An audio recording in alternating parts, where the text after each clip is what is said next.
La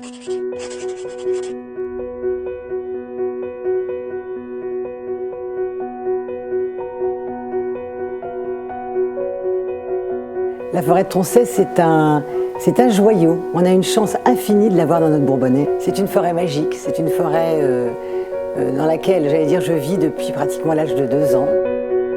Quand Colbert s'attaque au problème de la forêt qui était dans un état lamentable, il veut lui redonner son éclat, il veut lui redonner aussi sa pleine production. Promenez-vous un matin de bonne heure ou un soir d'hiver au crépuscule en forêt et vous verrez, vous sentirez qu'il y a une âme en forêt. L'Office national des forêts cherche toujours à assurer une gestion durable et une production durable de bois de haute qualité, comme on peut en trouver en forêt de Troncey.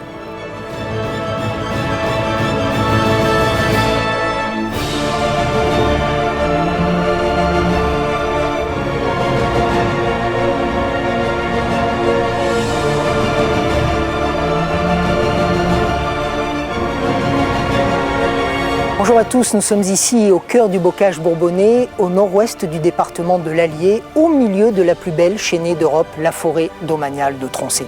Son nom remonte au XIIIe siècle, il est dérivé de tronce, ce qui en vieux français signifie tronc de chêne.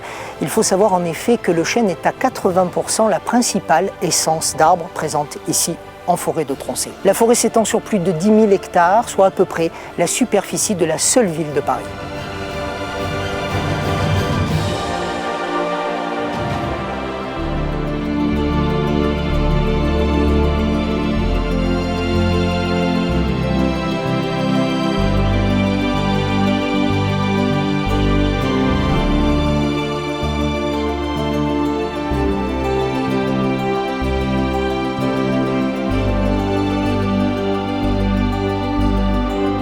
Odile Fontan, on va prendre quelques instants pour parler de l'histoire de cette forêt, une forêt très ancienne qui remonterait au XIIIe siècle, dit-on. 2 rois ont eu un rôle important à travers cette forêt.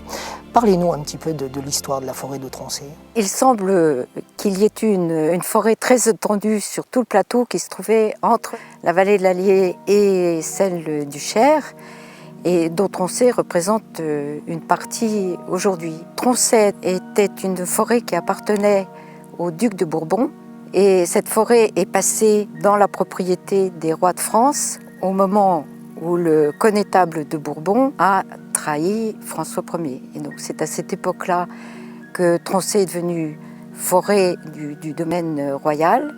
À l'époque, François Ier n'a pas attaché une importance particulière à la gestion de cette forêt. C'est beaucoup plus tard que la gestion raisonnée arrive et on parle de Jean-Baptiste Colbert comme étant le premier à avoir eu cette volonté de réfléchir l'avenir de la forêt. La forêt, pendant très longtemps, est restée une forêt qui était accessible à la population environnante qui venait y chercher du bois, et Colbert a souhaité remettre en place les limites de cette forêt pour que le domaine royal soit parfaitement respecté.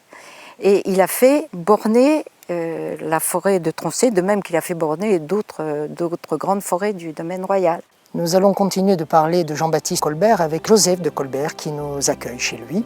On le rejoint dans quelques instants.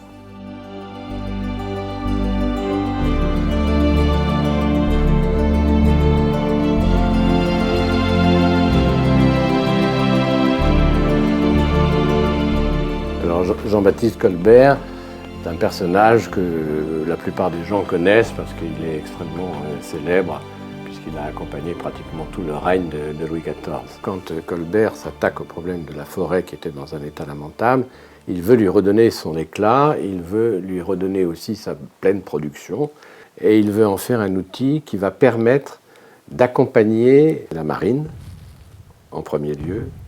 Ensuite, c'est le fonctionnement de toutes les forges qui nécessitent énormément de bois, donc la fabrication des canons, des boulets, etc., enfin de tout ce qui est nécessaire pour gréer et armer un bateau.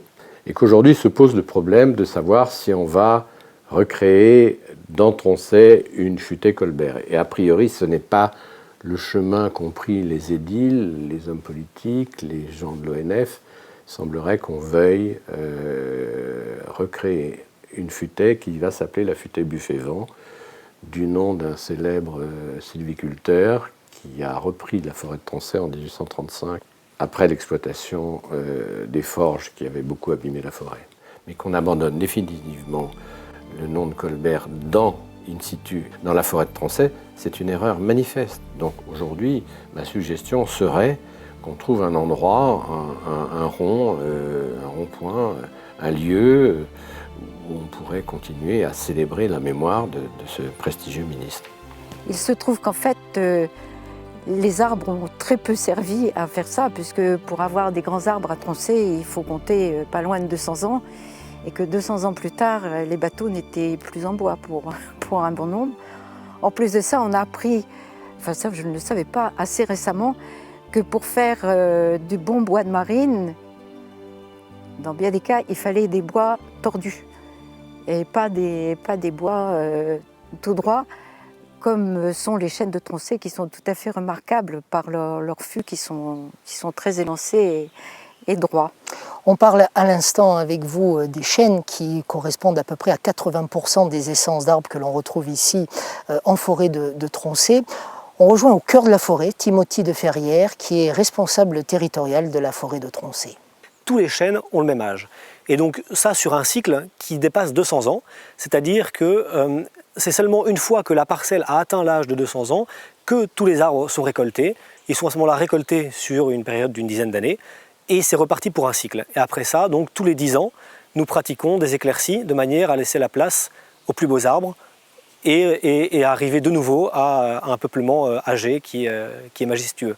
La forêt de Troncey est constituée principalement de chênes, à plus de 80%. On trouve quelques parcelles couvertes de pins là où le chêne est impropre à pousser, mais dans les parcelles de chêne, on trouve en mélange du hêtre et du charme. Le hêtre est d'ailleurs une espèce qui serait dominante sur le chêne si les forestiers ne veillaient pas systématiquement à retirer les hêtres qui menacent les chênes. En forêt de Troncey, donc, nous avons une diversité animale qui est assez importante, notamment donc, des insectes, des oiseaux, des chauves-souris aussi, mais bien sûr aussi donc, ce qu'on appelle le grand gibier, donc des cerfs, des chevreuils et des sangliers. La forêt de Troncey est gérée selon un plan de gestion qui est établi pour une période de 20 ans. On peut penser qu'a priori donc, les principes qui seront suivis seront les mêmes que ceux qui ont prévalu jusqu'à aujourd'hui, à savoir une gestion fut et régulière, avec toujours cet objectif d'équilibrer les classes d'âge, c'est-à-dire que vous avez autant de jeunes bois que de bois d'âge moyen, que de vieux bois.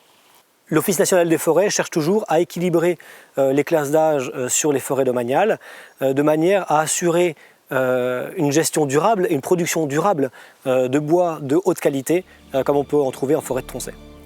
Des endroits sauvages qui sont peu connus, je pense, des gens qui se promènent en forêt, des clairières insoupçonnées, des petites mares qu'on ne connaît pas, qui sont, je ne sais pas toujours, des restes de travail des gens qui faisaient du charbon de bois, probablement autrefois, des taillis très serrés avec des tout petits sentiers, des couliers d'animaux. Enfin, il y a beaucoup d'endroits qui sont assez magiques. Vous vous souvenez de la première fois où vous avez mis le pied ici en forêt de Troncey?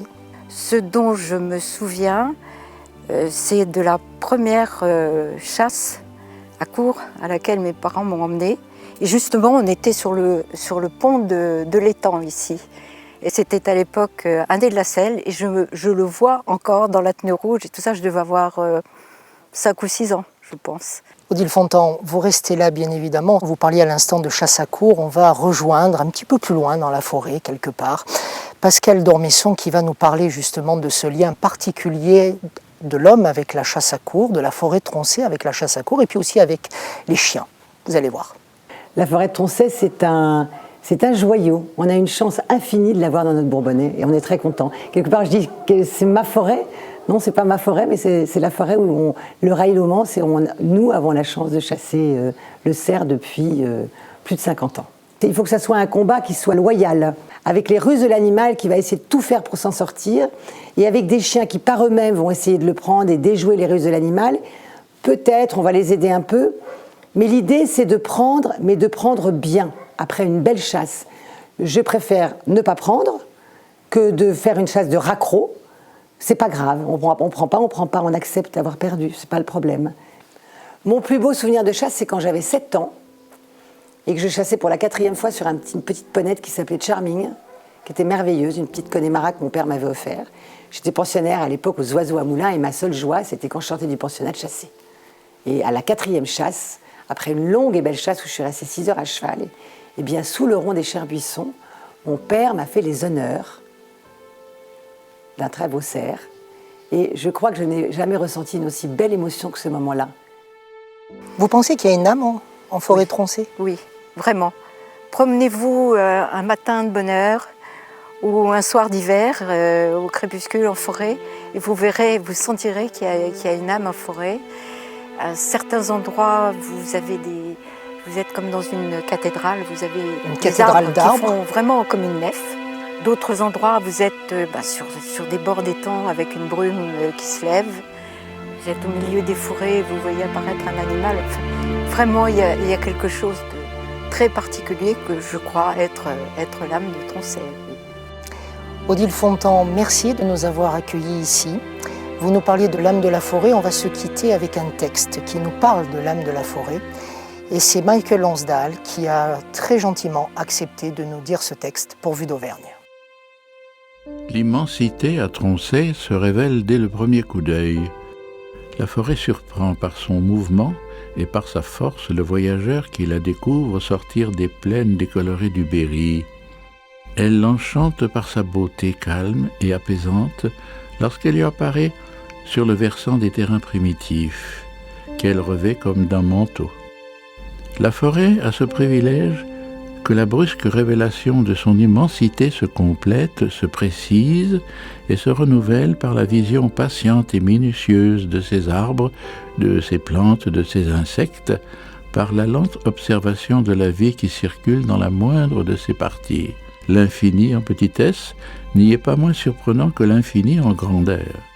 Si la solitude ne vous effraie ni ne vous oppresse, alors vous éprouverez au cœur de la forêt la pure et haute joie de l'homme qui se retrouve, pour ainsi dire, en présence de soi-même, au contact de la nature vierge, de son exubérance indisciplinée, de sa rudesse et de sa force perpétuellement jeune, à laquelle la longueur du temps communique la sérénité.